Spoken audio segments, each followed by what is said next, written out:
Welcome to the channel. This is The Explainer, where we break down big ideas.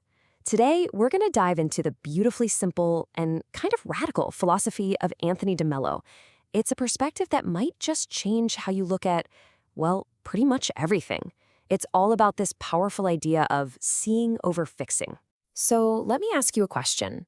Do you ever feel like you're just stuck on a hamster wheel of self-improvement? You're constantly reading the books, you're trying the new hacks, always trying to become a better version of yourself. I mean, it's exhausting, right? This constant feeling that you are a problem that needs to be solved. But what if that whole idea is just wrong? And that right there is what de Mello calls the self-improvement treadmill. He suggests that a massive source of our daily stress and suffering doesn't actually come from our lives. It comes from the nonstop pressure we put on ourselves to change, to be better. It's that constant fight inside our own heads that just wears us out. You see, de Mello's point is that most of the time, we don't even know why we're doing what we're doing. It's like we're sleepwalking through our own lives. We react based on old habits, we make choices because of fears we've never even looked at, and we believe all these stories about who we're supposed to be. And the craziest part? We're just on autopilot, with no idea it's even happening. So, if trying to fix ourselves is actually the problem, then what's the answer? Well, this is where de Mello's idea gets really interesting and kind of radical. It's not about trying harder or learning some new technique. It's not another thing to add to your to-do list. It's a total shift in perspective from doing to just seeing. And this is the key difference right here. So you've got this one path, self-improvement, which is all about this endless effort to fix yourself, which kind of implies you're broken to begin with. But then there's this other path, self-seeing. It's not about fixing anything. It's just about noticing. A simple, gentle act of observation with zero agenda. Okay, I know what you're thinking. That sounds great. But what does noticing even mean in real life? How do you actually do that without turning it into yet another goal you have to achieve?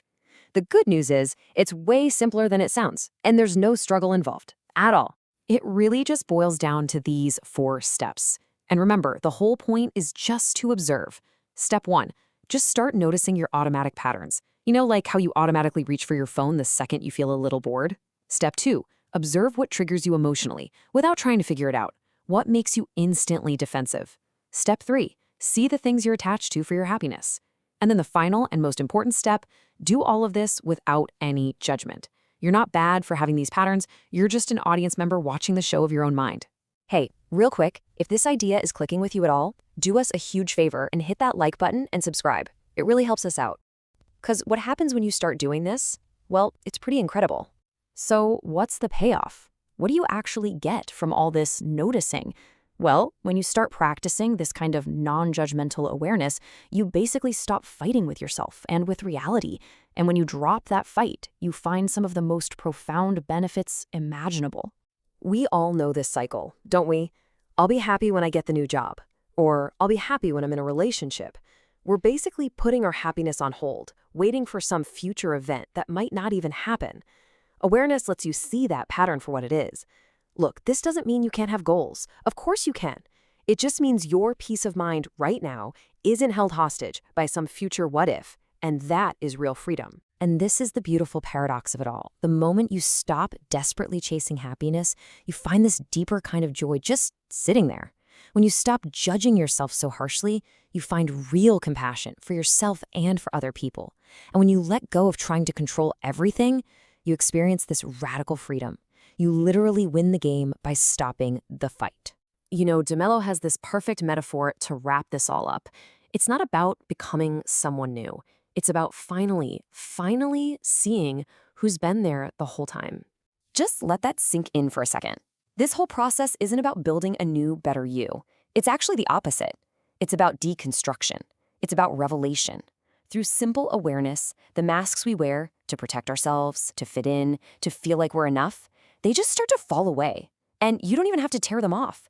You just see them. And once you see them for what they are, they lose their power. So let me leave you with a question to chew on. If you stood in front of that mirror right now, no judgment, just honesty, what's the first mask you'd see? What's that first automatic habit, that first little fear that would be looking right back at you? And remember, whatever the answer is, it's not another thing to fix. It's just the first step. It's the beginning of waking up. If that question got you thinking, we would absolutely love to hear about it down in the comments. And hey, while you're there, please hit like and subscribe for more explainers that kind of make you go, I really hope this gave you something powerful to think about. We'll catch you in the next explainer. Thanks for listening.